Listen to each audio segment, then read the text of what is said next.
তৃণমূলের ভরকেন্দ্রে কি দায়িত্ব ভাগাভাগি হবে নাকি এখন যা আছে তাই থাকবে? নাম্বার 1, নাম্বার 2 এর মধ্যে ক্ষমতা বৃদ্ধি কিংবা ক্ষমতা হ্রাসের কোনো সম্ভাবনা কি রয়েছে? এই জল্পনার মধ্যেই সবার নজর ছিল তৃণমূলের সোমবারের জাতীয় কর্মসমিতির বৈঠকের দিকে। বৈঠকে নির্যাস হিসাবে মূলত যা উঠে এলো তা হলো দলের প্রত্যেকটি পর্যায়ে মমতা বন্দ্যোপাধ্যায়ের দীর্ঘদিনের অনুগামী আস্থাভাজন প্রবীণ নেতাদের গুরুত্ব আরও বাড়ল। প্রতিটি ক্ষেত্রে মাথায় মূলত তৃণমূল নেত্রীর ঘনিষ্ঠরাই 3টি স্তরে শৃঙ্খলা রক্ষা কমিটি গঠনের কথা ঘোষণা করা হলো সংসদ, বিধানসভা এবং দলের জন্য। এক্ষেত্রেও যাদের সদস্য করা হলো তারা প্রবীণ এবং মমতা বন্দ্যোপাধ্যায়ের ঘনিষ্ঠ হিসেবেই পরিচিত। প্রথমে পার্লামেন্টের যে কমিটি হয়েছে ডিসিপ্লিনারি কমিটি, তাতে রয়েছেন সুদীপ বন্দ্যোপাধ্যায়, ডেরেক ওব্রায়েন, কাকলি ঘোষ দস্তিদার, কল্যাণ বন্দ্যোপাধ্যায় এবং নাদিমুল হক। দলীয় স্তরে যারা এই ডিসিপ্লিনারি কমিটিতে আছেন তারা হলেন সুব্রত বক্সি, অরূপ বিশ্বাস, ফিরাদ হাকিম, সুজিত বোস, চন্দ্রিমা ভট্টাচার্য। এবং যেটা অ্যাসেম্বলির কমিটি অর্থাৎ বিধানসভার ডিসিপ্লিনারি কমিটি, তাতে রয়েছেন শোভনদেব চট্টোপাধ্যায়, নির্মল ঘোষ, দেবাশিস কুমার, অরূপ বিশ্বাস, ফিরাদ হাকিম, চন্দ্রিমা ভট্টাচার্য। এই প্রেক্ষাপটে বিভিন্ন মহলে প্রশ্ন উঠছে, তৃণমূলের বিভিন্ন কমিটিতে প্রবীণদের গুরুত্ব দিয়ে কি মমতা বন্দ্যোপাধ্যায় দলের হ্রাস পুরোপুরি নিজের হাতে রাখারই বার্তা দিলেন? ওটা তো একটা পারিবারিক দল, তো পারিবারিক দলের যিনি সুপ্রিমো তিনি ঠিক করবেন। তিনি যারকে নিয়ে এত দ্বন্দ্ব ইত্যাদি বিতর্ক ওনার দলের মধ্যে বলে বাইরে প্রচারিত হচ্ছে, আসলে সেটা পারিবারিক নাটক কিনা সেটাই বা কে জানে। নাকি অভিষেক ব্যানার্জি বলেছিলেন যে পারফরমেন্সটা মূল, মমতা ব্যানার্জি বুঝিয়ে দিলেন আনুগত্যটা মূল, পারফরমেন্সটা না। আর পারফরমেন্স যা করার শুধু মমতা ব্যানার্জি একা 100, বাকিদের পারফরমেন্সের আবার কে আছে? মমতা ব্যানার্জির মুখ দেখিয়ে সবাইকে চলতে হবে, মমতা ব্যানার্জির পারফরমেন্সকে ভিত্তি করতে হবে, আনুগত্যটা অনেক বেশি জরুরি। শনিবারই এরাজ্যের 6টি বিধানসভা কেন্দ্রের উপনির্বাচনে বড় জয় পেয়েছে তৃণমূল। তাদের হাতে থাকা 5টি আসন ধরে রাখার পাশাপাশি বিজেপির থেকে একটি আসন ছিনিয়ে নিয়েছে তারা। পর্যবেক্ষকদের মতে এরপরেই তৃণমূলের প্রতিটি কমিটিতে যেভাবে মমতা ঘনিষ্ঠদের বাড়তি গুরুত্ব দেওয়া হলো তা অত্যন্ত তাৎপর্যপূর্ণ বলেই মনে করছেন অনেকে। যে বার্তাটা সরাসরি সামনে এলো সেটা হচ্ছে যে মমতা বন্দ্যোপাধ্যায়ের হাতেই কিন্তু সমস্ত ক্ষমতা আবার কেন্দ্রীভূত হলো এবং সকলকে জানিয়ে দেয়া হলো যে প্রচেষ্টা যদি অন্য কোনো প্রচেষ্টা হয়েও থাকে, যার ফলে অভিষেক বন্দ্যোপাধ্যায়ের মাধ্যমে আরেকটি শক্তি কেন্দ্রীভূত হচ্ছিল তৃণমূল কংগ্রেসের মধ্যে, একেবারে সেই বিষয়টাকে সরিয়ে দেওয়ার একটা বার্তা দেয়া হলো। আজকে 3টি শৃঙ্খলা রক্ষা কমিটির দিকে যদি নজর রাখেন তাতে একজনকেও কিন্তু খুঁজে পাওয়া যাবে না যেখানে আমরা সামগ্রিকভাবে জানি যে তাদের মধ্যে কেউ অভিষেক বন্দ্যোপাধ্যায়ের খুব কাছাকাছি। অর্থাৎ এইখানে কিন্তু মমতা বন্দ্যোপাধ্যায় একেবারে দেখিয়ে দিলেন যে দলের রাস তার হাতে। অভিষেক বন্দ্যোপাধ্যায়ের সাথে যার সবচেয়ে বেশি সংঘাত আমরা লক্ষ্য করেছিলাম কল্যাণ বন্দ্যোপাধ্যায়, তাকে বিভিন্ন জায়গায় স্থান দেওয়া হয়েছে, জাতীয় সমিতিতে স্থান দেওয়া হয়েছে। ববি হাকিমের সাথে তার দ্বৈরত্ব আমরা দেখেছিলাম। ববি হাকিমকে কিন্তু মমতা বন্দ্যোপাধ্যায় কার্যত সমস্ত জায়গায় বসিয়েছেন। একইভাবে উত্তরবঙ্গে গৌতম দেব কার্যত বলা যায় মানে নির্বাসিত করার মতন পরিস্থিতি তৈরি হয়েছিল তাকে। আজকে কিন্তু মমতা বন্দ্যোপাধ্যায় তাকে উত্তরবঙ্গের মুখপাত্র হিসাবে রেখেছেন। ফলে পুরনো যারা চন্দ্রিমা ভট্টাচার্য থেকে শুরু করে শশী বাজার সর্বত্র তার। দলের মুখপাত্র হিসেবে কারা কি নিয়ে বলবেন এদিন তাও নির্দিষ্ট করে দিয়েছেন মমতা বন্দ্যোপাধ্যায়। তৃণমূল সাংসদ অভিষেক বন্দ্যোপাধ্যায়কে দিল্লি নিয়ে বলার দায়িত্ব দেওয়া হয়েছে। এছাড়া জাতীয় ইস্যুতে বলবেন ডেরেক ওব্রায়েন, কাকলি ঘোষ দস্তিদার, কীর্তি আজাদ, সুস্মিতা দেব ও সাগরিকা ঘোষ। দিল্লির ক্ষেত্রে পার্টির সম্পর্কে বলবেন অভিষেক বন্দ্যোপাধ্যায়, ডেরেক ওব্রায়েন, কাকলি ঘোষ দস্তিদার, কীর্তি আজাদ, সুস্মিতা দেব, সাগরিকা ঘোষ। অভিষেক বন্দ্যোপাধ্যায়কে বললেন যে দিল্লির বিষয়ে উনি বলবেন, এটা কি স্পেসিফিক করে দেওয়া হলো না অন্যান্য বিষয়ে উনি বলতে পারবেন? না বলবেন। দেখুন, নেতা যারা রয়েছেন তারা নিশ্চয়ই অন্যান্য বিষয়ে যারা অভিজ্ঞ, যারা নেতৃস্থানীয় তারা বলবেন, কিন্তু যে জায়গাগুলো বলবেন সেটা বলে দেওয়া হয়েছে। যেখানে যুক্তিযুক্ত মনে হবে সেখানে নিশ্চিতভাবে অভিষেক বন্দ্যোপাধ্যায় সেই বুদ্ধি রাখেন কোথায় কি বলতে। সম্প্রতি তৃণমূল বিধায়ক হুমায়ুন কবির অবিলম্বে অভিষেক বন্দ্যোপাধ্যায়কে উপমুখ্যমন্ত্রী করার দাবি তুলেছিলেন। সৌগত রায় মমতা বন্দ্যোপাধ্যায়ের লোড কমানোর পক্ষে সওয়াল করেছিলেন। তাদের পাল্টা নিশানা করে মমতা বন্দ্যোপাধ্যায়ের হয়ে জোরালো সওয়াল করেছিলেন কল্যাণ বন্দ্যোপাধ্যায়। কি লোক চালাতে পারে নাকি, লোড নিতে পারে একটা এত বড় 10 কোটি লোকের রাজ্য?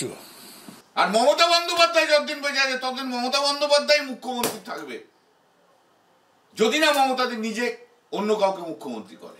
আমার এখন জানার দরকার আছে তৃণমূল কংগ্রেসের কারা কারা মমতা বন্দ্যোপাধ্যায়কে তৃণমূল কংগ্রেসে চায় না এট অল, তারা নাম করে বলে দিচ্ছি না আমরা তৃণমূল কংগ্রেসে চাই না মমতা বন্দ্যোপাধ্যায়কে। মমতা বন্দ্যোপাধ্যায়ের নামেই তৃণমূল কংগ্রেস চলছে। কি এমন হলো ভাই, দলের কয়েকজনের মধ্যে এখন মমতা বন্দ্যোপাধ্যায়ের প্রতি নো কনফিডেন্স আসছে? যাদের আসছে তারা দলে না থাকলেই পারে। আমি পুলিশ মন্ত্রী হিসাবে এই মুহূর্তে ডেপুটি সিএম এবং পুলিশ মন্ত্রী হিসাবে অভিষেক বন্দ্যোপাধ্যায়কেই দেখতে চাইছি। যারা মনে করছেন যে না মমতা বন্দ্যোপাধ্যায়কে সরিয়ে দিতে হবে, তাদেরকে বলুন না, তাদের থেকে যে হ্যাঁ মমতা বন্দ্যোপাধ্যায়কে একবারে সরিয়ে দাও ভাই, তারা উঠে উঠে বলুক যে না মমতা বন্দ্যোপাধ্যায়কে একবারে সরিয়ে দাও। আমরা একটু দেখে নিই তাদের মুখগুলো। লুকোছুপি খেলার তো কিছু দরকার নেই। হুমায়ুন কবিরকে মমতা বন্দ্যোপাধ্যায়ের যোগ্যতা নিয়ে প্রশ্ন করার, who is he? Humayun Kabir is not a factor at all. ও কবে কোন কার সঙ্গে আছে, কার ফেভারে বলে, কবে কোন থেকে উল্টে দিকে অন্য কথা বলে, কেউ বোঝে নাকি? এরপরই সোমবারের বৈঠকে তৃণমূলের জাতীয় কর্মসমিতিতে জায়গা পেলেন কল্যাণ বন্দ্যোপাধ্যায়। তৃণমূলের শৃঙ্খলা রক্ষা কমিটিতে জায়গা দেওয়া হলো তাকে। কালীঘাট আর ক্যামাক স্ট্রিটের দ্বন্দ্বে বোঝাই যাচ্ছিল যে এই যে নিজেদের মধ্যে অন্তর্দ্বন্দ্ব এবং লোক দেখানো বয়ানবাজি, মানে একজন বলছেন ভাইপোর পক্ষে, একজন বলছেন পিসিমণির পক্ষে, পিসি আর ভাইপোর যে লড়াই এই গত এক সপ্তাহ ধরে আপনারা দেখলেন, আসলে এটা তৃণমূল পরিচালিত শীতকালের একটা সার্কাস। সে সার্কাসটা আমরা দেখলাম আসলে ভেতরে ভেতরে পরিকল্পিত নাটকের একটা রচনা এবং ছক এটা ছিলই। মমতা বন্দ্যোপাধ্যায় এদিন যেসব কর্মসূচি বেঁধে দিয়েছেন তার মধ্যে অন্যতম হল নবীন প্রজন্মের কাছে তৃণমূলের ইতিহাস তুলে ধরা। অর্থাৎ ইঙ্গিতপূর্ণ বিষয় হল মমতা বন্দ্যোপাধ্যায়ের দল তৈরির ইতিহাস, সিপিএমের বিরুদ্ধে তার লড়াই সম্পর্কে নতুন প্রজন্মকে আরও বেশি করে জানাতে চাইছে তৃণমূল শীর্ষ নেতৃত্ব।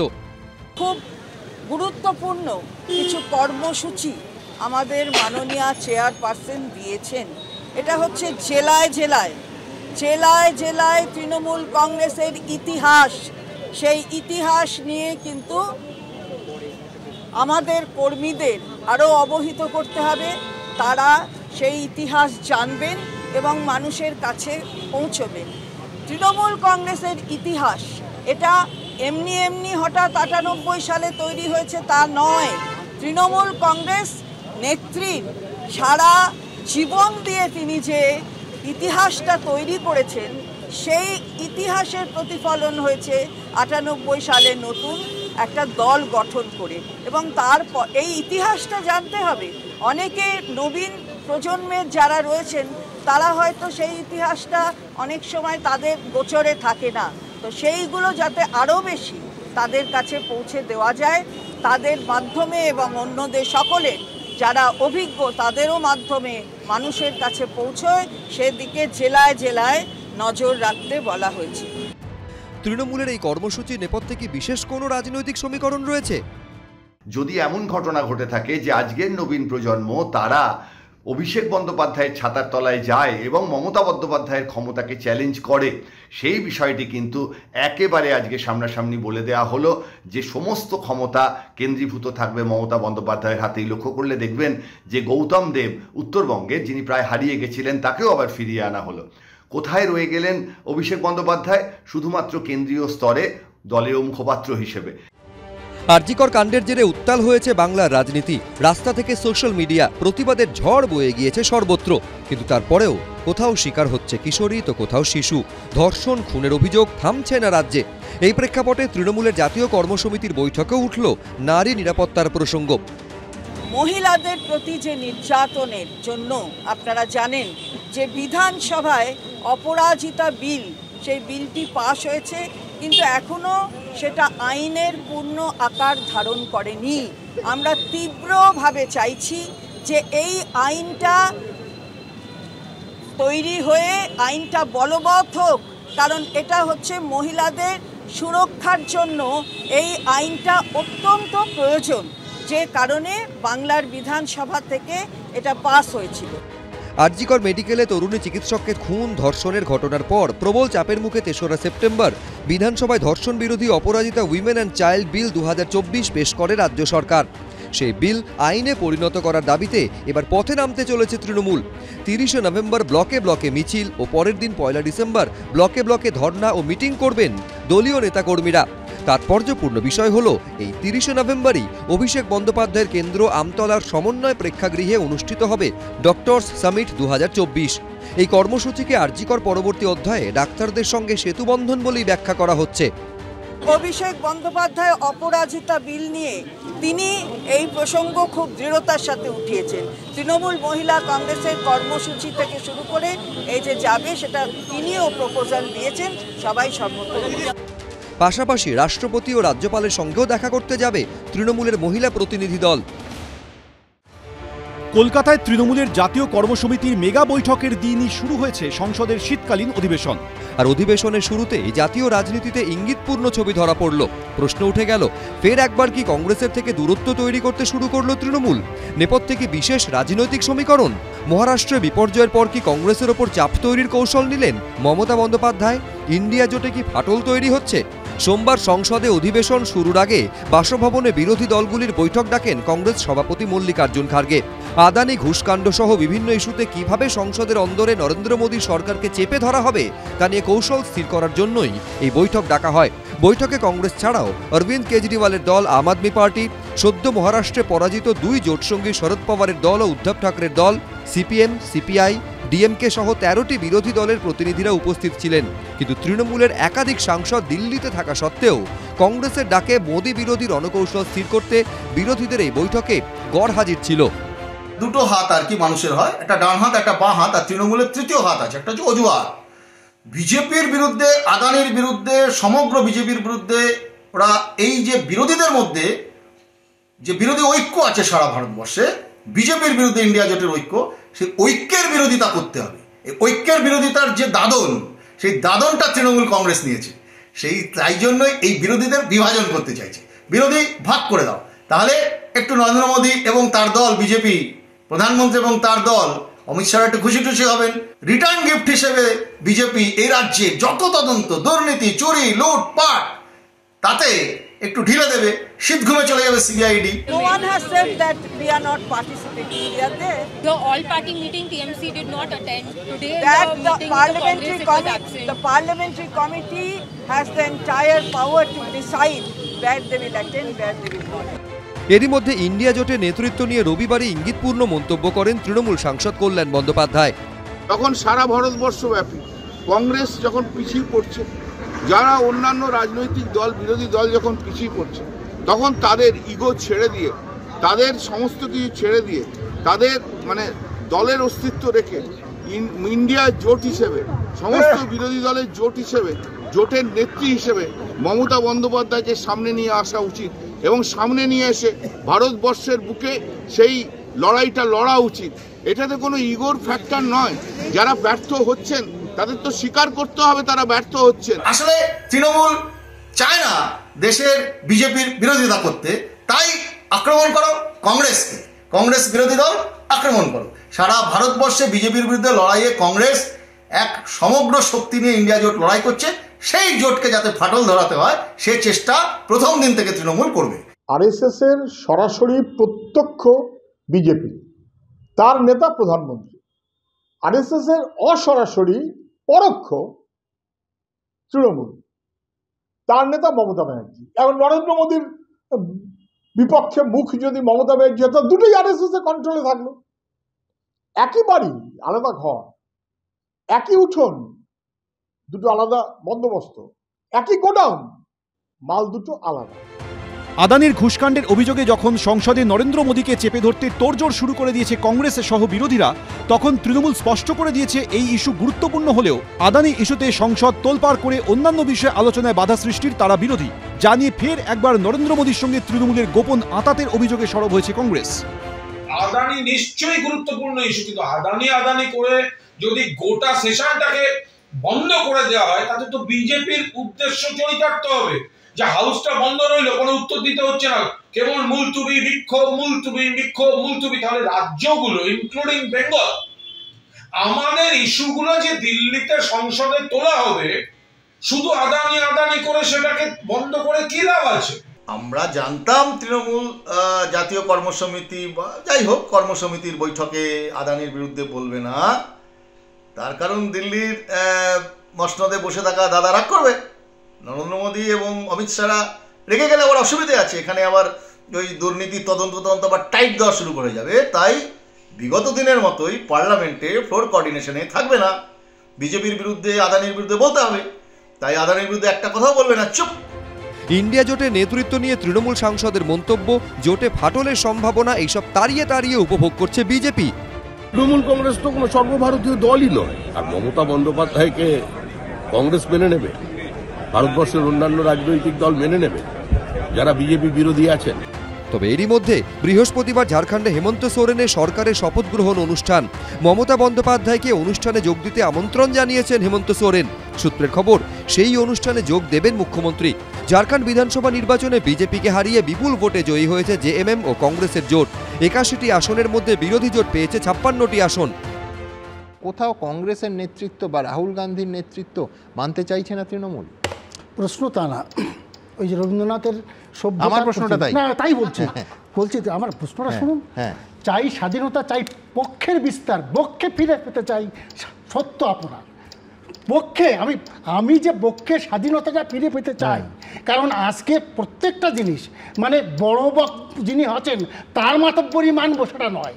প্রশ্ন হচ্ছে আমিও স্বাধীনভাবে থাকবো, ইনফ্লুয়েন্স থাকতে পারে কিন্তু অথরিটি থাকবে না। দি কি to success leadership is influence, not authority. ঠিক আছে, আপনি কোটেশনে গেছেন, আমি একটা সংখ্যায় যাই, সেটা হচ্ছে কালকে অভিষেক বন্দ্যোপাধ্যায় যে দলগুলোর সঙ্গে বৈঠক করলেন তার সঙ্গে তৃণমূল মেলালে সংখ্যাটা হয় বিরাট বিপুল, 78, কংগ্রেস 99, এই দলগুলো 78। তো এই কোথাও কি এই একটা সংখ্যা মানে জোটের মধ্যে জোট বা একটা কংগ্রেসের মধ্যে উল্টো দিকে একটা প্রেশার গ্রুপ তৈরির চেষ্টা? মানে হতেই পারে, এটা গুড ফর ডেমোক্রেসি, আমার আপত্তি নেই, কিন্তু তাই কি? না না, তা নয়। প্রশ্ন হচ্ছে প্রত্যেকের সে থাকবে, উনি যেটা বলছেন একমাত্র রাহুল গান্ধী বলবে তা না, এর মধ্যে প্রত্যেকের স্বাধীনতা থাকবে বলার। ঠিক তো, কিন্তু আমি বলছি 99 এর দলকে স্বাধীনতা শেখাবে 78 এর জোট, এইটা বলছি আমি। না না, 78 না, আমার প্রশ্ন 78 জন সাংসদে হোক না, 78 না, যদি হয়, আমি কথার কথা বলছি। আমাদের 29 আছে, কারো 37 আছে, যাই থাকুক না কেন, প্রত্যেকের কাছ থেকে তাদেরকে কম্বাইন করে নিয়ে তাদের মত নিয়ে একটা কিছু করবে। রাহুল গান্ধী একা বলবে without the consultation of other, এটা নয়। এইটাই তো আমি বলছি, নিশ্চয়ই এটা থাকবে। আমি কি বললাম, চাই স্বাধীনতা, চাই পক্ষের বিস্তার, পক্ষে ফিরে পেতে চাই শক্তি আপনার পক্ষে। এটা রবীন্দ্রনাথ বলছি, পক্ষে আমার শক্তিও চাই, তোমারও শক্তি চাই, প্রত্যেকের শক্তি চাই, শুধু কংগ্রেসের শক্তি থাকবে তা নয়, সবারই শক্তি চাই। এইটাই না, এছাড়া তো এই কেউ না। কেউ যদি মনে করে যে আমি একাই মাতবর করবো, এই কথা নিশ্চয়ই কখনো কংগ্রেস মনে করে না, কংগ্রেস মনে করে প্রায়। না না, কংগ্রেস করতেই পারে এই জিনিসটা। না, আমি বলছি কংগ্রেসকে মনে করিয়ে দেওয়া দরকার। না না, অবশ্যই মনে করা দরকার, কারণ কংগ্রেসের অতীত ইতিহাস তো সেই রকম ভালো নয়, দাদাগিরি করে, কিন্তু তাকে মনে করিয়ে দেওয়া দরকার যে আমরা প্রত্যেকেই এই দলের মধ্যে আছি, কোনো সিদ্ধান্ত নিতে গেলে প্রত্যেকের সঙ্গে আলোচনা করতে হবে, আদারওয়াইজ সিদ্ধান্ত এতে কোনো চিন্তার কোনো কারণ নেই। অন্তত গণতান্ত্রিক চাহিদা, কিন্তু this is called democracy, right? একদম, আমি বলছি গণতান্ত্রিক চাহিদা, এটা কিন্তু মানতে হবে। প্রথমেই বলি যে আমি একদম খুব পরিষ্কার বলছি যে মিটিংটা প্রথম দিন রাহুল গান্ধী যখন প্রেস কনফারেন্স করলেন ফলের রেজাল্ট আসার পরে, আপনারা বোধহয় লক্ষ্য করে দেখবেন উনি বলেছিলেন যে আমি এখানে কোনো স্টেটমেন্ট দেব না, আমি আমার সমস্ত শরিক দলের সাথে আলোচনা করে পরের দিন আপনাদের জানাবো শরিক দল কি বলছে। তারপরের দিন যখন মিটিং হলো, সেখানে মল্লিকার্জুন খার্গে দাঁড়িয়ে যখন প্রেস কনফারেন্স করছেন যে সর্বসম্মত সিদ্ধান্ত হয়েছে আমরা বিরোধী আসনে বসবো। তাহলে তারপরে এই আমি আপনার মাধ্যমে প্রশ্ন করতে চাইছি তৃণমূলকে, যে তাহলে এই মিটিংটার পরে এই যে একটার পর একটা শরিক দলের সাথে আলাদাভাবে বৈঠক করা, এই যে প্যারালাল মিটিং, এই যে আলাদা করে বৈঠক করা, তাহলে কি এটা কি কোনো প্রেসার গ্রুপের প্রশ্ন নয়? আমি আচ্ছা প্লিজ আমি যদি জানতে চাইছি তাহলে কি আপনি যে জোটটা ইন্ডিয়া জোট চলছে সেই জোটটাকে কি অপমান করা নয়? আজকে আপনি প্যারালাল গ্রুপ করে মিটিং করছেন, তার আলাদা করছেন, কি আলোচনা হচ্ছে যারা করছে তারা জানতে পারে, তাহলে কি আপনার দায়িত্ব আজকে শুনুন না, আপনি একটা কথা বলুন, সর্বভারতীয় ক্ষেত্রে বিজেপির এই আগ্রাসনের বিরুদ্ধে সর্ববৃহৎ দল বিরোধীদের মধ্যে সব থেকে বেশি পাওয়ারফুল হচ্ছে কংগ্রেস, তাকে আপনি অন্ধকারে রেখে প্যারালাল মিটিং করছেন, মানে আপনি দুর্বল করতে চাইছেন প্যারালাল গ্রুপকে। এটাকে বলা হয় তোমার কথা শেষ হয়ে প্যারালাল অ্যাক্সেস। আমাকে বলতে দাও, আমার ভয় লাগছিল যে সৌম্য ক্লোজ করতে করতে না সম্পর্কটাই ক্লোজ হয়ে যাবে।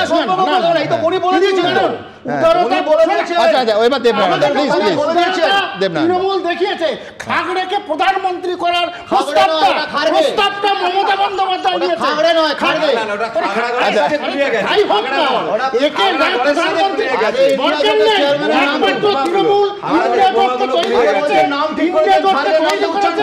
এবং কংগ্রেসের সভাপতিকে প্রধানমন্ত্রী করার প্রস্তাব একমাত্র তৃণমূল।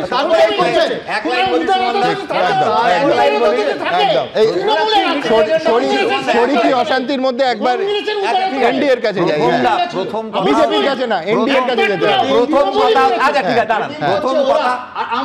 প্রথম কথা হচ্ছে সুমনদা, এই যে রবীন্দ্রনাথের কবিতাটা বললেন, রবীন্দ্রনাথ হয়তো আজকে থাকলে পরে এই পরিস্থিতি দেখলে কে কার বুকে যাবে রবীন্দ্রনাথ কবিতাটাই উইথড্র করে নিতেন।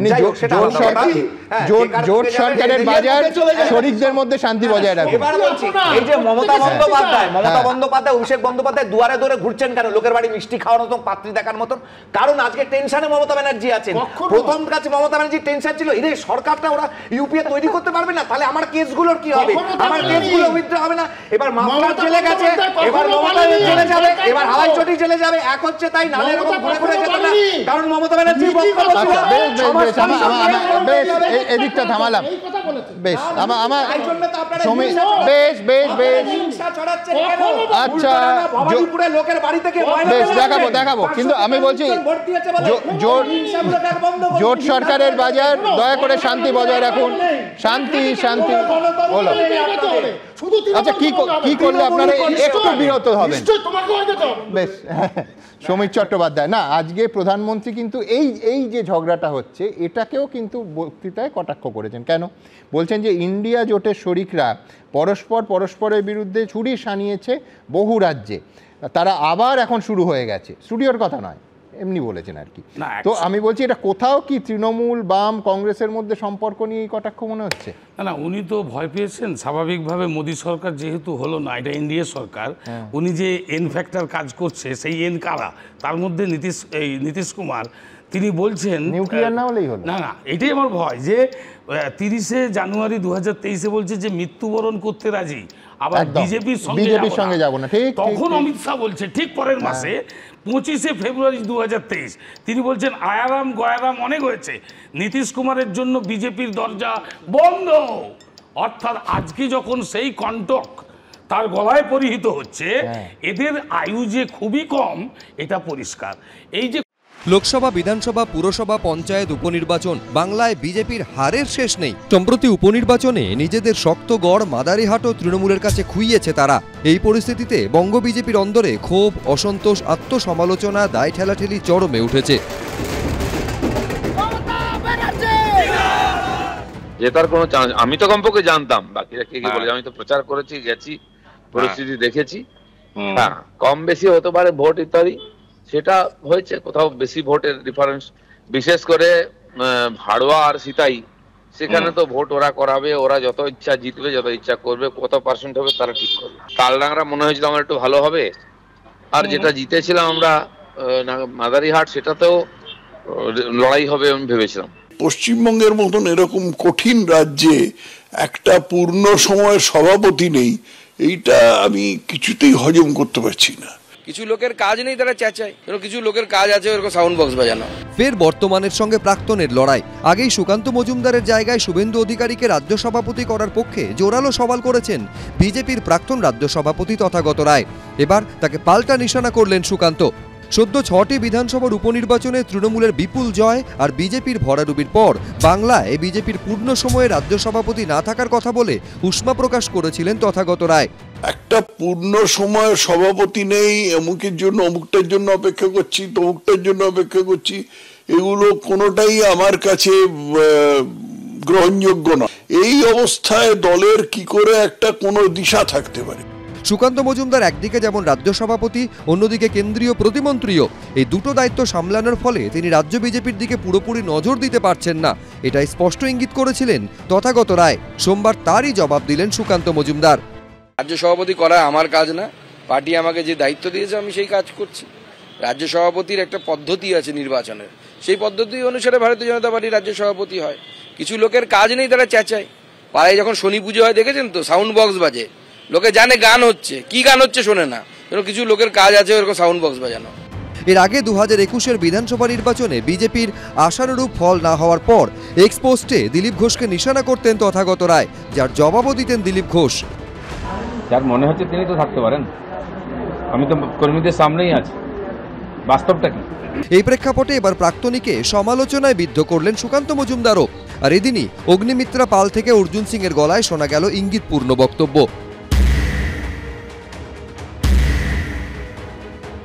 আমরা একটা জিনিস মনে করি, 2026 সালে যদি জিততে হয়, মমতা ব্যানার্জি এই ক্ষমতায় থাকলে 26 সালেও ভোট হবে না, মানুষ ভোট দিতে পারবে না।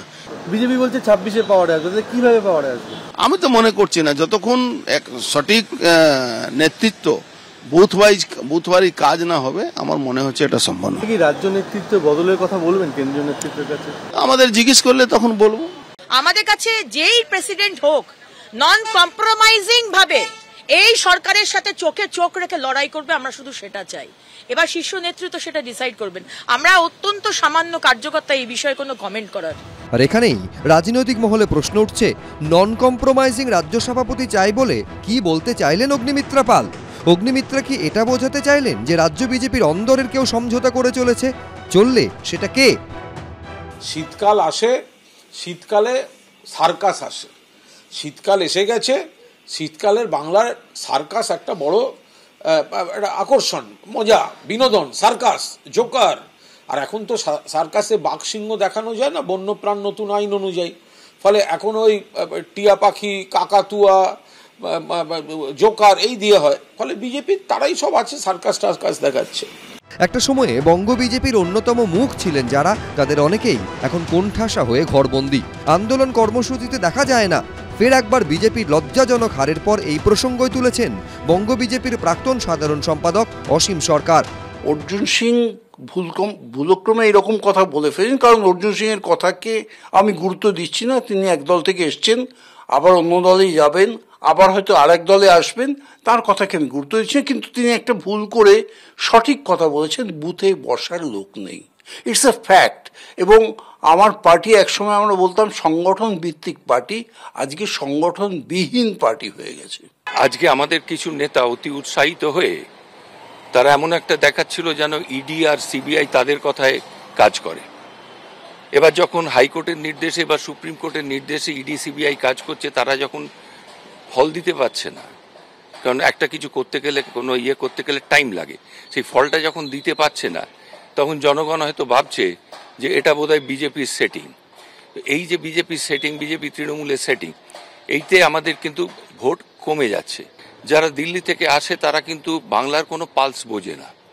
আজকে তারা আসছে, তারা এসে যারা ক্ষমতায় আছে, যাদের কোনো এক্সপিরিয়েন্স নেই, যারা ক্ষমতায় আছে, তাদের সঙ্গে কথা বলছে, তাদের চোখে দেখছে, তাদের কানে শুনে সেইটা নিয়ে গিয়ে দিল্লিতে রিপোর্ট করছে। তো সুতরাং তারা যদি না বোঝে, প্রকৃত বাংলাকে যদি না বুঝতে পারে, তাহলে তো সর্বনাশ। আসানসোলের বিজেপি নেতা জিতেন্দ্র তিওয়ারি আবার এক্সপোস্টে লিখেছেন, অন্যের মধ্যে ব্যর্থতার কারণ খুঁজলে বারবার হেরে যেতে হয়। আপনি যদি আপনার ব্যর্থতার কারণগুলি নিজের মধ্যে অনুসন্ধান করেন, তবে পরের বার নিজেকে উন্নত করে আপনি অবশ্যই জয়ী হবেন। কথাগুলো অরাজনৈতিক, তবে সম্ভবত এটি রাজনৈতিক ক্ষেত্রেও সত্যি। রবীন্দ্রবাবু, এক হচ্ছে যে তথাগত রায় শুধুমাত্র প্রাক্তন রাজ্য সভাপতি নন, মানে এই সাম্প্রতিকতম কেন্দ্রীয় স্বরাষ্ট্রমন্ত্রী অমিত শাহ যখন এলেন তখনও তার এক হাত দূরে মঞ্চের ওপরে বসেছিলেন, অর্থাৎ প্রাক্তন বলে তিনি অতীত বিজেপির রাজ্য রাজনীতির সমীকরণ তা বলে না। তিনি একেবারে স্পষ্ট করে কোনো ধরনের অ্যাম্বিগুইটি না রেখে শুভেন্দু অধিকারীকে পরবর্তী রাজ্য সভাপতি করার জন্য কার্যত দাবি তুললেন। কেন? তিনি বলছেন পারফর্মার, ও কিছু করে দেখাতে পারে, 2026 সামনেই, অর্থাৎ সেই প্রেক্ষিতেই সম্ভবত বলছেন ময়দানে নেমে শুভেন্দু কিছু করে দেখাতে পারে। কতটা তাৎপর্য? না, ভীষণই তাৎপর্যপূর্ণ। যে কথাটা দেখুন বলেছেন উনি, এটা আমি সর্বান্তকরণে মানি যে শুভেন্দু অধিকারী বিজেপি দলের এখন রিয়েল পারফর্মার, এবং উনি যদি বিজেপি দলে আসেন তাহলে যে বিজেপি দল চাঙ্গা, মানে সভাপতি হিসেবে আসেন, তাহলে সব বিজেপি দল যে চাঙ্গা হবে এ নিয়ে কোনো সন্দেহই থাকতে পারে না। কিন্তু যে বিষয়টা হচ্ছে যে বিজেপি দলের মধ্যেও তো তৃণমূল দলে যেরকম চলছে, বিজেপি দলে তো প্রভাব আছেই, সুতরাং তাদের মধ্যেও অনেকেই আছেন যে শুভেন্দু অধিকারীকে যাতে। সবথেকে বড় কথা শোনা যায় যে আরএসএস এর যারা কট্টরপন্থী তারা বহিরাগত নেতাদের ওই দৃষ্টিতে দেখেন না, আর আরএসএস এর যারা হার্ডলাইনার তারা এইভাবে দেখেন না। এর উল্টো উদাহরণও আছে, সেটাও পাশাপাশি রাখা উচিত, যে হিমন্ত বিশ্ব শর্মা এই মুহূর্তে, মানে ঝাড়খণ্ড ভোট হলো, তার দায়িত্বে হিমন্ত বিশ্ব শর্মা, তিনিও কিন্তু অন্য দল থেকে আসে, আরএসএস থেকে নয়। অর্থাৎ উল্টো উদাহরণও আছে। না, উল্টো দল থেকে আসা যদি দেখতে হয় তাহলে তো অনেক কিছুই বদলে যায়। ধরুন রেজ্জাক মোল্লা তৃণমূলে গেলেন, গিয়ে মন্ত্রী হয়ে গেলেন, এরকম তো বিজেপিতেও বহু গেছেন যে এখান থেকে তৃণমূল। কিন্তু রেজ্জাক মোল্লা তৃণমূলের রাজ্য সভাপতির পদের দৌড়ে 300 মাইলের মধ্যে ছিলেন না, এইটা খুব গুরুত্বপূর্ণ। কিন্তু এটা ঘটনা যে একটা লোক যদি কোনো একটা সময় তৃণমূল করে থাকে তাহলে সে ভবিষ্যতে কোনোদিন সে আর তার অন্য কোনো দলের মতাদর্শে কমিটেড হতে পারবে না, এটা যদি কেউ মনে করে থাকেন তারা মূর্খের স্বর্গে বাস করছেন। এটা আমি নিশ্চয়ই মতাদর্শ আছে, যে কোনো দল, মানে অন্তত বিজেপি দলের যে একটা মতাদর্শ আছে এটা আমি বিশ্বাস করি, তাদের সেই মতাদর্শকে আমি মানতে পারি না মানতে পারি। সুতরাং সেই দিক থেকে কিন্তু পারফর্মার উনি, এবং সেই পারফর্মারের জায়গা থেকে অনেকেই চাইছেন না যে শুভেন্দু অধিকারী সেখানে আসুন, তাহলে তাদের হয়তো বা ভবিষ্যৎ অনেকটা অনিশ্চিত হয়ে যাবে। এই সওয়ালের ফল কি হবে? পার্টি ইউনাইটেড হবে একটা দাবিতে, নাকি ফাটল আরো চওড়া? পার্টি এই দাবির ফলে যে পার্টি একটু ফাটল বাড়বে এটা নিঃসন্দেহ। তার কারণ যে মুহূর্তে এই দাবিটা বাইরের থেকে কেউ আসলে, এটা তো অন্দরমহলে করেননি উনি বাইরে করেছেন, এবং বাইরে করার সঙ্গে সঙ্গে বেশ কিছু লোক তার পক্ষে যাবে, বেশ কিছু লোক তার বিরুদ্ধে যাবে। সুতরাং এই ঘটনাটা যে পার্টির মধ্যে ফাটল বাড়াবে এটা নিয়ে কোনো সন্দেহ নেই। কিন্তু একই সঙ্গে এটাও বক্তব্য যে শুভেন্দু অধিকারী যে এদের মধ্যে পারফর্মার, আর কাউকে দিয়ে যে 26-এর ইলেকশনের আগে বিজেপি সভাপতির কাজ হবে না। যদি বিজেপিকে ভালো একটা জায়গায় নিয়ে যেতে হয়, সেটা কিন্তু আমি তার সঙ্গে সম্পূর্ণভাবে একমত। বিজেপি শুভেন্দু অধিকারী এলে বিজেপি বিরাট ফল করবে। আমার একটা জীবন বিজ্ঞানের গল্প মনে পড়ছে। জীবন বিজ্ঞানের ছাত্র দাঁড়িয়ে নারকেল গাছ ফাঁক রেখে প্রশ্ন জমা দিয়ে দিয়েছে। যে স্যার লিখেছে ভগবান আমাকে দয়া করে পাস করে দিও। শিক্ষক লিখেছেন ভগবানের বাবা হলেও তোমার পাস করতে পারবে না। আজকে মুশকিল কি শুভেন্দু অধিকারী এফআইআর সেটা কি সভাপতি হয় বিরাট দল করবে। কিন্তু তথাগত রায় নিদান নিয়ে কি বলছে এটা শুনতে হবে। আমি জানি না কেন রাহুল দা আজকে রবি এক সেকেন্ড, আজকে রাহুল দা কেন পরের পর ফলস বা আমাকে লোপা ক্যাচ দিচ্ছেন আমি জানি না। আরে বলতে দিন তো, তারপরে বলছি তো।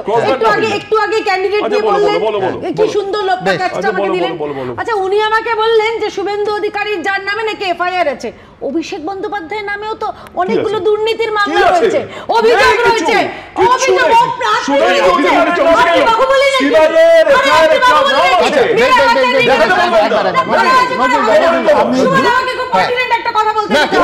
আরো পার্টিনেন্ট কথা বলতে হবে যে এই যে তথাগত রায় সাজেশন, এটা আবার রাহুল দার কাছে চলে আসি। আরে ভাই একটু বলুন আমার খালি একটা জিনিস বলতে হবে। বিষয়টা হচ্ছে কি সুন্দর একটা, দেখো সবাই জানে মমতা বন্দ্যোপাধ্যায়ের পরে কে অভিষেক বন্দ্যোপাধ্যায়, সোনিয়া গান্ধীর পরে কে রাহুল গান্ধী, অখিলেশ যাদব হচ্ছে তার আগে মুলায়ম সিং যাদব, কিন্তু সুকান্ত মজুমদার না শুভেন্দু অধিকারী কে এখন তার দিকে? সুকান্ত মজুমদার বা অমিত শাহের পরে জগৎ প্রকাশ নাড্ডা, এইখানে ভারতীয় জনতা পার্টির সঙ্গে পরিবারতান্ত্রিক দলের তফাৎ। আমাদের এখানে পিসির পরে ভাই হয় না, আমাদের এখানে হচ্ছে সাংগঠনিক দল, আমাদের দল যাকে ঠিক করবে নেতা আমরা তাকে মেনে নেব। সুকান্ত মজুমদার যে রাজ্য সভাপতি হবেন দিলীপ ঘোষের পরে, সেটা কেউ জানতেন? আপনারা জানতেন না। একদিকে হারের পর দায় ঠেলাঠেলি, অন্যদিকে জিতেও কোন দলে কমতি নেই। ঘাটালে খোদ সাংসদের সামনে হাতাহাতিতে জড়ালো তৃণমূলের দুপক্ষ। শঙ্করবাবুকে বলি কে ওইখানে গিয়ে কোনো ঝামেলা যদি হয় তাহলে তোমার দায়িত্ব, তোমাকে এটা টেক কেয়ার করতে হবে। উপনির্বাচনে বিরোধীদের হোয়াইট ওয়াশ করার পরদিনই অর্থাৎ রবিবার তৃণমূলের গোষ্ঠীদ্বন্দ্বে ধুন্ধুমার বাঁধে ঘাটালে। আঙুল উঁচিয়ে বাধা দেওয়ার চেষ্টা করলেন দেব, কিন্তু লাভের লাভ কিছুই হলো না, ঝরল রক্ত।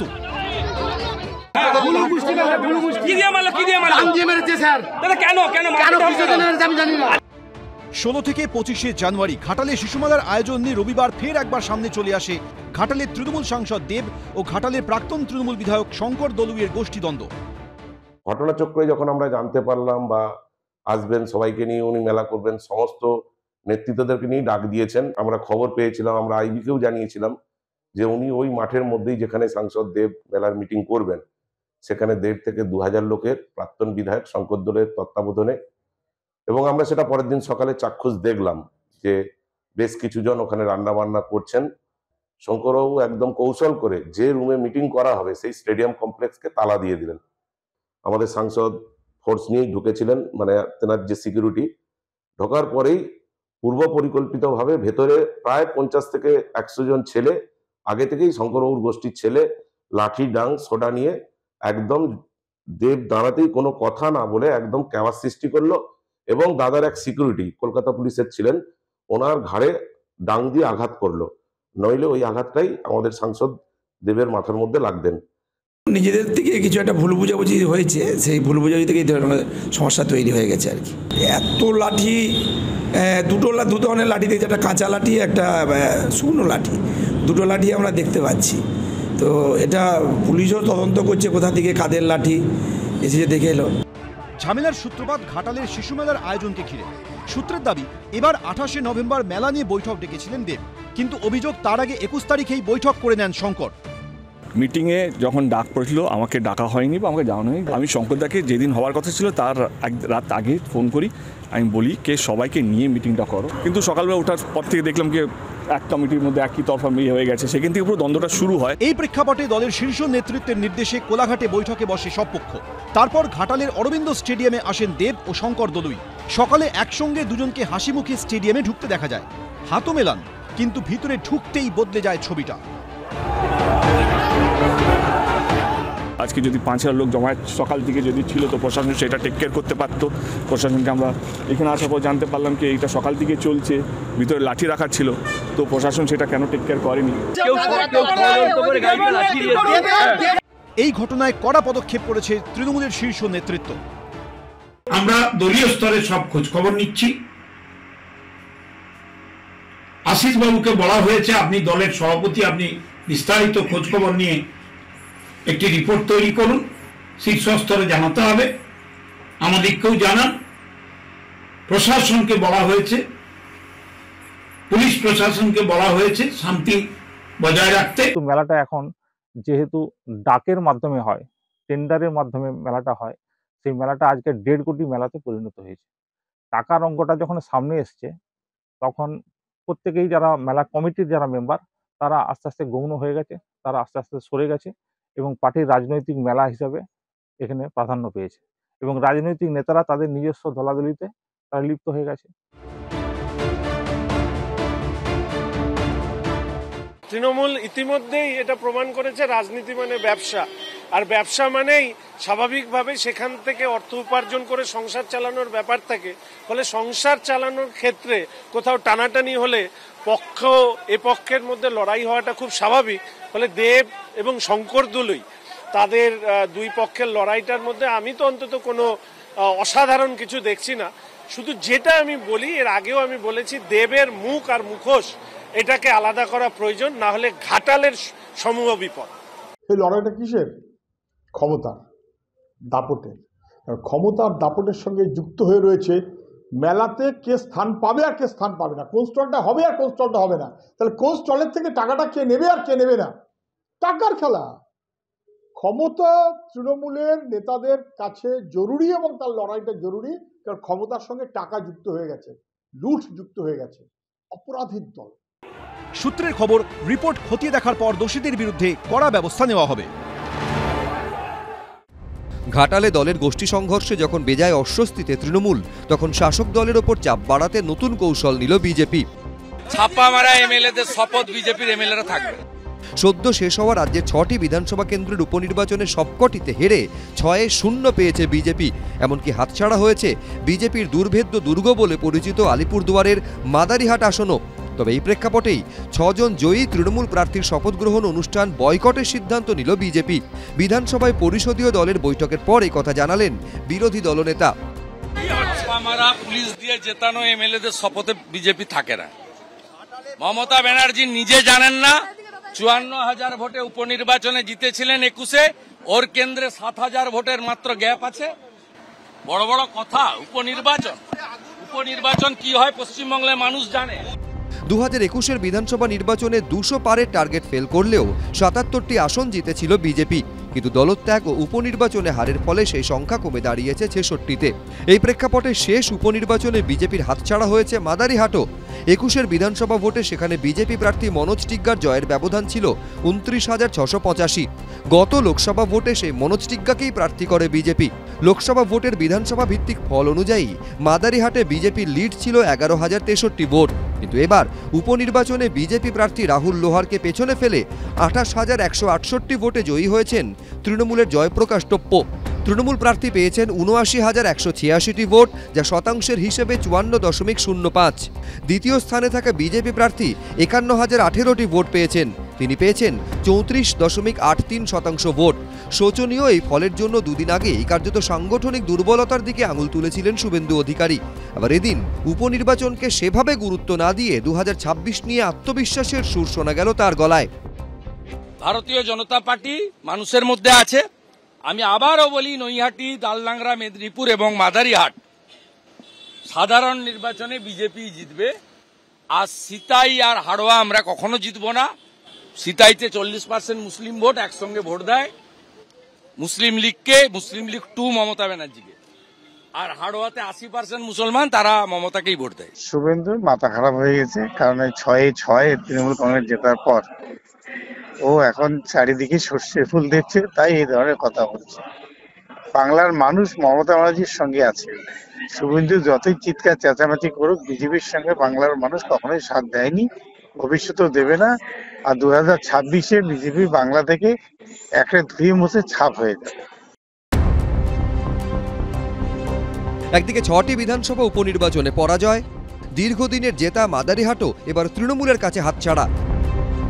এই পরিস্থিতিতে জয়ী তৃণমূল প্রার্থীদের শপথ গ্রহণ অনুষ্ঠান বয়কটের সিদ্ধান্ত নেবার পর এবার দল বেঁধে সিনেমা দেখতে গেলেন বাংলার বিজেপি বিধায়করা। প্রায় 50 জন বিজেপি এমএলএ আমরা সাবরমতী এক্সপ্রেস দেখতে এসেছি। 6টা জায়গায় হেরে গেছেন এমএলএরা, দুঃখে রিফ্রেশড হতে হয়তো সিনেমা দেখতে গেছে। 50 জন বিজেপি বিধায়ককে নিয়ে সিটি সেন্টার 1-এ দ্য সাবরমতী রিপোর্ট দেখতে পৌঁছন শুভেন্দু অধিকারী।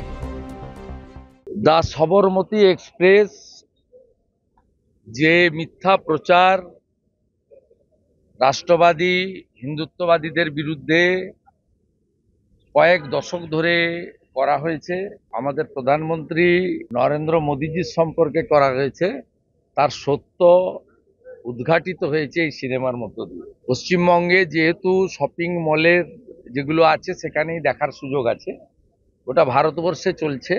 6টা জায়গায় হেরে গেছেন এমএলএরা, দুঃখে, যখন দুঃখ হয় তখন আবার একটু রিফ্রেশড হতে হয়তো সিনেমা দেখতে গেছেন, আমি জানি না।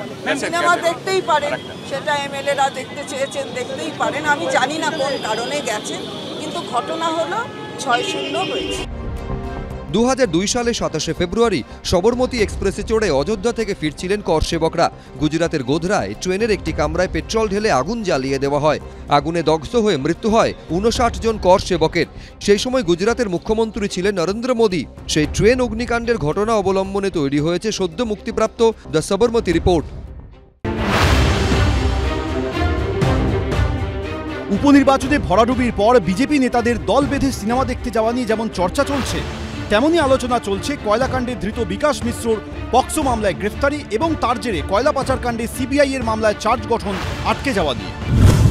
সোমবার আসানসোল আদালতে কয়লা পাচার কাণ্ডে ধৃত বিকাশ মিশ্র সহ 49 জনের বিরুদ্ধে সিবিআই এর মামলায় চার্জ গঠন হওয়ার কথা ছিল। তার ঠিক একদিন আগে এই মামলায় অন্যতম অভিযুক্ত বিকাশ মিশ্রকে পক্সো মামলায় গ্রেফতার করে কালীঘাট থানার পুলিশ। সোমবার আলিপুর জাজেস কোর্টে পেশ করা হলে তাকে বৃহস্পতিবার অবধি পুলিশ হেফাজতে পাঠান বিচারক। এদিকে আসানসোল আদালতে কয়লা পাচার মামলায় চার্জ গঠনের প্রক্রিয়া শুরু হলে আইনজীবী জানান বিকাশ মিশ্রকে কলকাতা পুলিশ গ্রেফতার করেছে। সূত্রের দাবি বিকাশ মিশ্রকে যাতে ভার্চুয়ালি পেশ করা যায় সেজন্য একটি ইমেল করেন বিচারক। এরপর দুপুর 1টায় তিনি ফের শুনানিতে বসলেও তখনও ইমেলের কোনো জবাব আসেনি। দুপুর 2:30 নাগাদ খবর আসে আলিপুর আদালত বিকাশ মিশ্রকে পক্সো মামলায় বৃহস্পতিবার অবধি পুলিশ হেফাজতের নির্দেশ দিয়েছে। এর জেরে আসানসোল আদালতে কয়লা পাচার কাণ্ডে সিবিআই এর মামলায় চার্জ গঠন আর সম্ভব হয়নি। কয়লা পাচার কাণ্ডে আসানসোল সিবিআই এর স্পেশাল কোর্টে আজকেও চার্জ গঠন হলো না। বিকাশ মিশ্র, যার বিরুদ্ধে সিবিআই চার্জশিট জমা দিয়েছিল, এই মামলায় অন্যতম অভিযুক্ত হিসেবে দেখানো হয়েছিল, তাকে গতকালই কলকাতা পুলিশের কালীঘাট থানা পক্সোর একটি মামলায় গ্রেফতার করেছে এবং তাই বিকাশ মিশ্র আজকে আসানসোল সিবিআই স্পেশাল কোর্টে হাজিরা দিতে পারেনি। এটা পুলিশের পুরনো চেনা খেলা। এর আগে অনুব্রত মণ্ডলকে কেন্দ্রীয় তদন্তকারী সংস্থার হাত থেকে বাঁচানোর জন্য একটা শিব ঠাকুর মণ্ডলের আবিষ্কার করেছিল। বলা হয়েছিল অনুব্রত মণ্ডল তাকে গলা টিপে খুন করতে চেয়েছিল বলে অনুব্রতকে সরিয়ে নিয়ে যাওয়া হয়েছিল কাস্টাডিতে। এবারেও পরিষ্কার সত্যকে চাপা দিতে চাইছে, ভয় পাচ্ছে তৃণমূল, সেই জন্য পুলিশ পরিকল্পিতভাবে আজকে বিকাশ মিশ্রকে গ্রেপ্তার করেছে। সরকার, পুলিশ একেবারে দলদাস। এই কয়লা পাচার ইত্যাদিতে যুক্ত অনুব্রত, তাকে তিহার জেলে আটকানোর জন্য শিব ঠাকুর তৃণমূলের নেতা, তাকে দিয়ে একটা কমপ্লেন নাকি কবে একটা ধমকি দিয়েছিল 2 বছর না 4 বছর আগে, অর্থাৎ ঠিক আগের দিন সেই কেসে হেফাজতে নিয়ে নিল অনুব্রতকে পুলিশ, আসলে অনুব্রতকে বাঁচানোর জন্য। তেমনি করে তৃণমূলের নেতাদের বাঁচানোর জন্য অনুব্রত মডেলে আপাতত কি বিকাশকে গ্রেপ্তার করে রাখা হলো। 2022 সালে দীর্ঘ টানাপোড়েনের পর কেন্দ্রীয় এজেন্সি ইডি যখন কোর্ট থেকে অনুব্রত মণ্ডলকে দিল্লি নিয়ে যাওয়ার ছাড়পত্র আদায় করে ফেলেছে, তখনই আচমকা আসে নতুন টুইস্ট।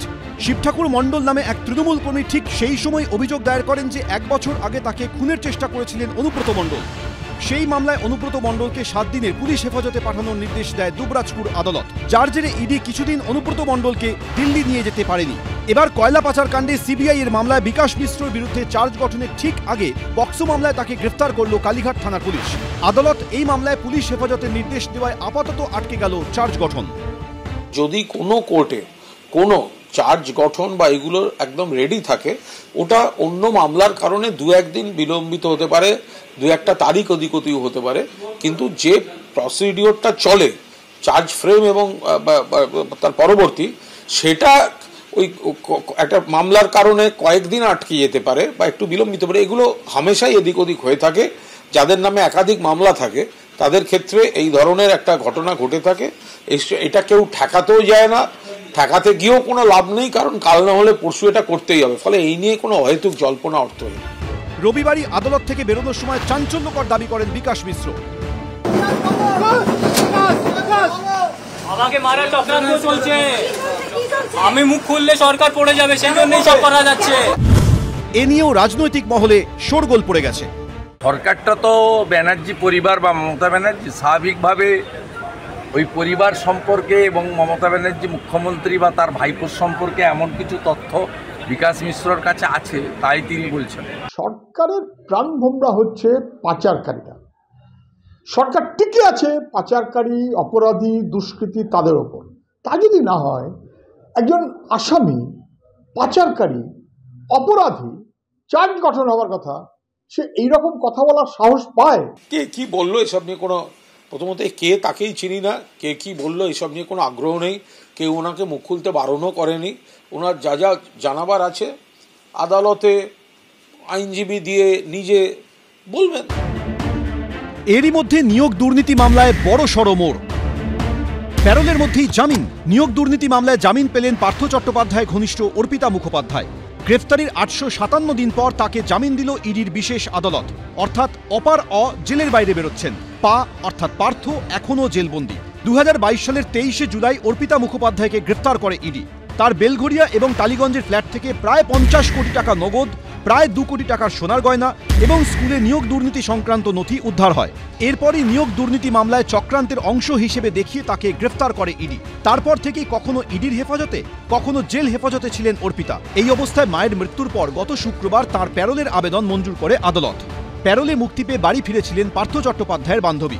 এই অবস্থায় সোমবার ইডির বিশেষ আদালতে অর্পিতা মুখোপাধ্যায়ের আইনজীবীরা জামিনের আবেদন করে বলেন, এখনও এই মামলার বিচার প্রক্রিয়া শুরু হয়নি, চার্জ ফ্রেম পর্যন্ত হয়নি। এই মামলার সর্বোচ্চ যে সাজা তার 1/3 সময় জেলে কাটিয়েছেন অর্পিতা। সুপ্রিম কোর্টের নির্দেশ রয়েছে সর্বোচ্চ সাজার 1/3 কেউ যদি জেলে থাকে তাকে জামিন দিতে হবে। এরপরই সোমবার অর্পিতা মুখোপাধ্যায়ের জামিন মঞ্জুর করেন বিচারক। সুপ্রিম কোর্টের একটা গাইডলাইন এসছে 19 তারিখে জাস্টিস ঋষিকেশ রয়ের, যেখানে বলেছে যে প্রিজনার, আন্ডার ট্রায়াল প্রিজনার 1/3 ওর সাজাটা কেটে নিয়েছে ফর আর first time offender, specially female prisoner, ওদেরকে ইমিডিয়েটলি জামিনটা দিয়ে দেওয়া হোক, যদি না অন্য কোনো কেস পেন্ডিং থাকে বা কোনো রিজনস, স্পেশাল রিজনস থাকে ওদের জামিনটা আটকানোর। তো আপনারা সবাই যেন অর্পিতা মুখার্জির মা মারা গেছে, পেরোলে আছে, তো এই গ্রাউন্ডে ওর ডেট শেষ হয়েছিল 22 তারিখ, গত শুক্রবার। 2 দিন কোর্ট বন্ধ ছিল, আজকে ফার্স্ট ওয়ার্কিং ডে। তো আমরা কোর্টকে জানাতে কোর্ট ইডিকে ডেকে হিয়ারিং করে এই গ্রাউন্ডে বেলটা দিয়ে দেয়। অর্পিতা মুখোপাধ্যায় জামিন পেলেও এখনও জেলবন্দি পার্থ চট্টোপাধ্যায়। তার জামিনের বিষয়টি নিয়ে একমত হতে পারেননি কলকাতা হাইকোর্টের ডিভিশন বেঞ্চের 2 বিচারপতি অরিজিৎ বন্দ্যোপাধ্যায় এবং বিচারপতি অপূর্ব সিংহ রায়। ডিভিশন বেঞ্চের কোনো মামলায় বিচারপতিরা একমত হতে না পারলে মামলাটি কোন বেঞ্চে যাবে তা স্থির করেন প্রধান বিচারপতি। তিনি তৃতীয় কোনো বেঞ্চে মামলাটি ফয়সালার জন্য পাঠান। এক্ষেত্রেও তাই হয়েছে। প্রধান বিচারপতি টি.এস. শিবজ্ঞানম মামলাটি পাঠিয়েছেন বিচারপতি তপব্রত চক্রবর্তীর সিঙ্গেল বেঞ্চে। চলতি সপ্তাহেই এই মামলার শুনানির সম্ভাবনা। এ যেন হুগলিতে হরর, ছিন্ন ভিন্ন শৈশব। গুরাব থেকে গুপ্তিপাড়া, নিজের পরমাত্মীয় থেকে পরিচিত, তাদের হাতেই শেষ হতে হলো 2 শিশুকে। হুগলির বলাগড়ের গুপ্তিপাড়ায় শিশু মৃত্যুতে সামনে এলো বিস্ফোরক তথ্য। 5 বছরের শিশু খুনের নেপথ্যে রয়েছে তার নিজেরই ঠাকুরদা। বয়ানে অসঙ্গতি মেলায় রবিবারই আটক করা হয়েছিল শিশুর ঠাকুরদা, ঠাকুমা এবং জেঠিমাকে। পুলিশ সূত্রে খবর, তাদের জেরা করার পর সামনে এসেছে একাধিক চাঞ্চল্যকর তথ্য। জেরায় শিশুর ঠাকুমা জানিয়েছেন, শনিবার তার স্বামী যখন খাচ্ছিলেন সেই সময় শিশুটি তার কাছে এসে বায়না করে। তাতে রেগে গিয়ে নাতির মুখ চেপে ধরে দাদু। সংজ্ঞাহীন হয়ে পড়ে 5 বছরের শিশুটি। এরপর ঘরের মধ্যেই একটি বস্তায় শিশুর দেহ লুকিয়ে রাখা হয়। এর মাঝেই শিশু নিখোঁজের অভিযোগ পেয়ে এলাকায় আসে গুপ্তিপাড়া ফাঁড়ি ও বলাগড় থানার পুলিশ। শিশুর খোঁজ চালাতে ওড়ানো হয় ড্রোন, আনা হয় স্নিফার ডগ, মোতায়েন করা হয় পুলিশ বাহিনী। পুলিশ সূত্রে দাবি, ঠাকুমা জানিয়েছেন তদন্তকারীদের বিভ্রান্ত করতে বিভিন্ন গল্পের আশ্রয় নেন তারা। তাতেই প্রশ্ন ওঠে, শিশু মৃত্যুর ঘটনায় তন্ত্র সাধনার যোগ রয়েছে কিনা। এই আবহে রবিবার সকালে বাড়ির শৌচাগার থেকে 5 বছরের স্বর্ণাভ সাহার দেহ উদ্ধার করে পুলিশ। পুলিশ সূত্রে দাবি, জেরায় ঠাকুমা জানিয়েছেন রবিবার ভোরে পুলিশের নজর এড়িয়ে তার স্বামী নাতির দেহ রেখে এসেছিলেন শৌচাগারে। এরপর নিজের দোষ ঢাকতে তিনি চিৎকার করে ডাকেন বাড়ির বাকি সদস্যদের। পুলিশ সূত্রে খবর, নিহত শিশুর ঠাকুমা দাবি করেছেন শিশুকে খুন করার উদ্দেশ্য ছিল না ঠাকুরদার, তবে এর আগেও শিশুদের প্রতি দুর্ব্যবহারের অভিযোগ রয়েছে তার বিরুদ্ধে। অন্যদিকে পুলিশ সূত্রে দাবি, গ্রেপ্তার হওয়ার পরও কোনো অনুশোচনা দেখা যায়নি শিশুর ঠাকুরদার মধ্যে। পিওরলি একটা ক্রিমিনাল বিহেভিয়ার। এবং এই রকম বয়সে যে দাদুর বয়সটা দেখছি আমরা, অনেক সময় দেখা থাকে তারা ইম্পালসিভ হয়, অর্থাৎ তাদের রাগ, অ্যাঙ্গার ডিসকন্ট্রোল বলে একটা ব্যাপার আছে, সেইটা থাকে এবং তারা তাদের রাগটাকে কন্ট্রোল করতে পারে না। ঠাকুরদা, ঠাকুমা এবং জেঠিমাও জড়িত থাকছে, সেরকম যদি হয় তাহলে বুঝতে হবে এটা একটা পারিবারিক বিবাদ থেকে আসছে। কারণ এটা কিন্তু একটা লোন ওলফ অ্যাক্টিভিটি না, এখানে কিন্তু পরিবারের একটা গ্রুপের সঙ্গে জড়িত বনাম আরেকটা গ্রুপ। সুতরাং এই যে দুটো বিবাদমান গোষ্ঠী আছে তার ইউজুয়ালি একটা পারিবারিক বিবাদ থাকে এবং সেখান থেকে এরকম ধরনের দুর্ঘটনা হয়। এই ঘটনায় 3 জনকে গ্রেফতার করে তাদের বিরুদ্ধে অপহরণের মামলার পাশাপাশি খুনের ধারা যুক্ত করা হয়েছে। সোমবার চুঁচুড়া আদালতে তোলা হলে 5 দিনের পুলিশ হেফাজত হয় তাদের। ফের বিভীষিকা, ফের আর্তনাদ, ফের নরক যন্ত্রণার শিকার একরত্তি। সবটা বুঝে ওঠার আগেই সব শেষ। হুগলির গুড়াপে 5 বছরের শিশুকে ধর্ষণ করে খুন করার অভিযোগ উঠল প্রতিবেশীর বিরুদ্ধে। প্রতিবেশীর বাড়ি থেকে মেয়ের দেহ উদ্ধার করলেন বাবা। মশারি কাঠ বিছানার মধ্যে আমার মেয়েটাকে মেরে চাপা দিয়ে রেখেছে, সব কাঠের মধ্যে ঢুকিয়ে রেখে দিয়ে। ধনেখালির হাসপাতালে মৃত ঘোষণা করার পর শিশুর দেহ নিয়ে আসা হয় কলকাতা মেডিকেল কলেজে। মেডিকেল কলেজের ফরেন্সিক বিভাগের প্রধানের নেতৃত্বে গঠন করা হয় 3 সদস্যের টিম। তাদের উপস্থিতিতেই হয় 5 বছরের শিশুর দেহের ময়নাতদন্ত। সুরথাল এবং ময়নাতদন্ত প্রক্রিয়া হবে এবং ভিডিওগ্রাফি করা হবে। 3 সদস্যের মেডিকেল টিম তৈরি করা হয়েছে ফরেন্সিক বিশেষজ্ঞদের নিয়ে, তারাই এই ময়নাতদন্ত করবেন। আমি আমার বাজারে গিয়েছিলাম আর মেয়েটা পাশের বাড়িতে খেলতে গেছিল। আমি বাজার থেকে এসে বলছি আমার বউকে আমার মেয়ে কই, বলছে ওদের বাড়িতে গেছে পাশের বাড়ি। দিয়ে আমি ডেকে নিয়ে এসো, মেয়ে বলেছে আমি নিজেই বাড়ি যাচ্ছি। ও রাস্তার ধারে বাড়ি, আমাদের রাস্তার এইদিকে বাড়ি। ও কখন মেয়েটাকে আমাদের সরিয়ে নিয়েছে আমরা কেউ জানি না। দিয়ে ওদের বাড়ি ফোন করেছি, খুঁজছি মেয়ে কয়, ওরা বলছে চলে গেছে। তখন সব পাড়া 3-4টে পাড়ার লোক আমরা সবাই খুঁজছি। ও আমাকে বেরিয়ে বলছে তোমার মেয়ে এইদিকে গেছে। কিন্তু তখনই আমাদের সবারই সন্দেহ হয়েছে। মেয়ের বাবাই ঢুকে দেখছে মেরে মশারি, তার উপরে একটা কম্বল, তার উপরে কাঠ চাপা দিয়ে আমার বাচ্চাটাকে রেখে দিয়েছে। তখন দিয়ে ওখান থেকে আমরা মোটর সাইকেলে করে নিয়ে ধনেখালি আসলাম, যে পুলিশ গাড়ি করে এসে ধনেখালিতে দিয়ে গেল। ডাক্তারবাবু বললো স্পট ডেট। পরিবারের অভিযোগের ভিত্তিতে প্রতিবেশীকে গ্রেফতার করে পুলিশ। নাবালিকার সাথে এরকম কেন করলেন? সোমবার নিহত শিশুর বাড়িতে যান ধনেখালির বিধায়ক অসীমা পাত্র। এখানে ব্যর্থতা কোথায়? যেখানে তার বলাগড়ে মেরেছে তার বড় মা, দাদু, ঠাকুমা, তার বাড়ির মধ্যে তার পারিবারিক, আবার এখানে তার পাশের বাড়ি একটা ছেলে। প্রশাসন সে যখন কোনো ব্যবস্থা না নেয় তখন তার ব্যর্থতা। আজ যদি একটা 5 বছরের বাচ্চাকে ধর্ষণ করেছে তার একটা দৃষ্টান্তমূলক যদি শাস্তি এই সরকার দেয়, 10 দিন, 15 দিন, 1 মাস, 2 মাসের মধ্যে চার্জশিট দিয়ে দিল, শাস্তি হয়ে গেল, তাহলে মানুষ ভয় পাবে যে হ্যাঁ আমি যদি এরকম করি আমারও এরকম একটা ভবিষ্যৎ। কিন্তু এখানে তো কোনো শাস্তি নেই। উপরন্তু আমরা কি দেখছি, মুখ্যমন্ত্রী সবসময় যারা এই ধরনের কাজ করছে তার পাশে, তার সমর্থনে আমাদের মুখ্যমন্ত্রী দাঁড়ান। তো সেখানে এটাই হবে। আর পশ্চিমবঙ্গের মানুষ জেনে গেছেন আর 1 বছর, 26 অব্দি অপেক্ষা করুন। 26-এ ভোট হোক, সরকার পরিবর্তন হোক। পরে সেখানে যান হুগলি সাংগঠনিক জেলার বিজেপি সভাপতি তুষার মজুমদার। তিনি সেখানে যেতেই তাকে ঘিরে বিক্ষোভ শুরু হয়। দেখুন, বিক্ষোভ কারা করে? বিক্ষোভ করে যারা দুর্নীতিকে আশ্রয় দেয়, তারা বিক্ষোভ করে। 2-1 এসে যদি এখানে বাজার গরম করে যে এই দোষটাকে আড়াল করার জন্য, অন্যদিকে মোটিভটাকে চেঞ্জ করার জন্য যদি কেউ যদি করে থাকে, সেটা তার বিষয়। গ্রামবাসীর অভিযোগ নয়, মুষ্টিমেয় তৃণমূল নেতাদের কয়েকজনের অভিযোগ। বিজেপি নেতা এসে বলছে প্রমাণ নষ্ট করার এরাই চেষ্টা করছে। এরা অযথা এসে এলাকা উত্তপ্ত করে আগুন জ্বালাও, থানা ভাঙচুর করো, এরা একটা অন্য বিধিকিস্তির জগতে নিয়ে যাচ্ছে এরা। আর সবাই তৃণমূল করে। তৃণমূল সিপিএম এখানে কোনো বড় কথা নয়। এখানে পার্টি পলিটিক্স নেই। আমরা কোনো পার্টি, আমরা গ্রামের লোক, আমরা গ্রামের বাড়ি আমাদের। ওরা রাজনীতি করতে এসছে বিজেপি তৃণমূল। কিন্তু কেন বারবার শিশুদের সঙ্গে ঘটছে এমন নারকীয় ঘটনা? ছোট বাচ্চাদের ক্ষেত্রে যেটাকে যারা করে তাদেরকে বলা হয় পিডোফিলস। পিডোফিলসরা কি করে, সমাজের সবচেয়ে ভালনারেবল কিংবা দুর্বলতম গোষ্ঠীটাকে বেছে নেয়, যার মধ্যে শিশুরা একদম ওপরে স্কোর করে।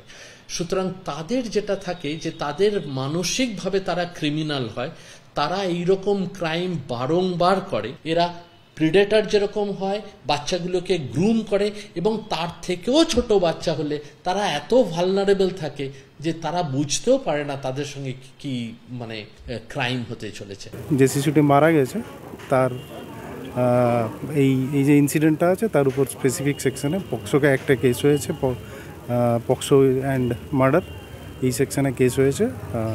বর্তমানে ইনভেস্টিগেশন চলছে। সোমবার গুড়াপে ধর্ষণ খুনকাণ্ডে অভিযুক্তকে আদালতে তোলা হয়নি। চিকিৎসকরা ফিট সার্টিফিকেট না দেওয়ায় ধৃতকে পেশ করা যায়নি আদালতে।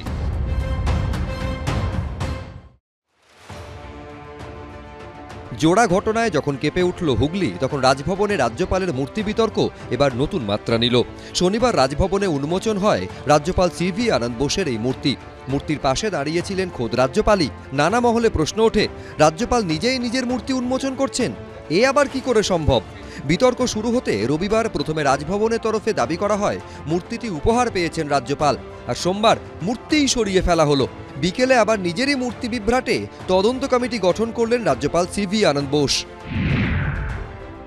রাজ্যপালের 3য় বর্ষপূর্তি উপলক্ষে শনিবার রাজভবনে এক সাংস্কৃতিক অনুষ্ঠানের আয়োজন করা হয়।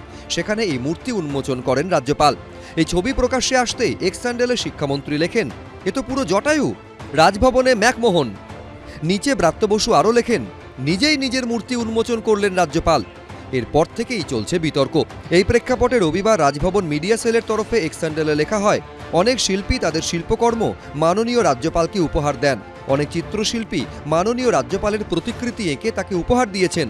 অনুরূপভাবে এক সৃষ্টিশীল ভাস্কর মাননীয় রাজ্যপালের একটি মূর্তি তৈরি করে উপহার দিয়েছিলেন। কিন্তু দুর্ভাগ্যজনকভাবে এই ঘটনাকে নিজের মূর্তি উন্মোচন বলে উল্লেখ করা হয়েছে। সোমবার ফের রাজভবন মিডিয়া সেলের তরফে এক্স হ্যান্ডেলে লেখা হয়, 2024 সালের 23শে নভেম্বর একটি বিশেষ মুহূর্তে মাননীয় রাজ্যপাল একটি আবক্ষ মূর্তি গ্রহণ করেন, যা এক সাধারণ ভাস্কর তৈরি করেছিলেন। এই ভাস্কর কখনো মাননীয় রাজ্যপালের সঙ্গে সাক্ষাৎ করেননি বা কখনো রাজভবন কলকাতা পরিদর্শন করেননি। তিনি পশ্চিমবঙ্গের এক প্রত্যন্ত অঞ্চলে বসবাস করেন এবং তার শিল্পকর্মটি রাজ্যপালের প্রতি গভীর শ্রদ্ধা এবং ভালোবাসা থেকে উৎসাহিত। এই মূর্তি, যা মাননীয় রাজ্যপালের নেতৃত্বের 2 বছরের পূর্তি উদযাপনের জন্য নিবেদিত, এক অভূতপূর্ব শ্রদ্ধার প্রকাশ। এরপরই সোমবার বিকেলে রাজভবনের তরফে জানানো হয়, রাজভবনে মূর্তিকাণ্ডে তদন্ত কমিটি গঠন করেছেন রাজ্যপাল। সূত্রের খবর, প্রোটোকল ভেঙে কিভাবে ওই মূর্তি ওখানে বসানো হয় সেই তদন্ত করবে কমিটি। তার হঠাৎ 2 বছর পূর্তিতে তিনি তার একটা মূর্তি উদ্বোধন করছেন, রাজভবনে মূর্তি বসাচ্ছেন, এই যে একটা খবর হলো এবং সেটা সকলের সামনে হয়েছে, কোনো লুকিয়ে চুরিয়ে হয়নি। এখন তাতে যেহেতু একটা তীব্র সমালোচনা হয়েছে, দেখুন রাজ্যপাল তো রাজ্যে কেউ না কেউ আসবেন, তাদের প্রথম বর্ষ হবে, দ্বিতীয় বর্ষ হবে, এ তো খুব স্বাভাবিক ব্যাপার। কিন্তু অতীতেও তো কোনো রাজ্যপাল মূর্তি নিয়ে এই ধরনের হাস্যকর কাণ্ড কারখানা করে, এতে না সাংবিধানিক যে পদমর্যাদা, গুরুত্ব, এগুলো লঘু হয়ে যায়। এবার কে দিল এসব তদন্ত, এগুলো লোক দেখানো হাস্যকর কাজকর্ম। রাজভবনে রাজ্যপাল একটি অপগণ্ড।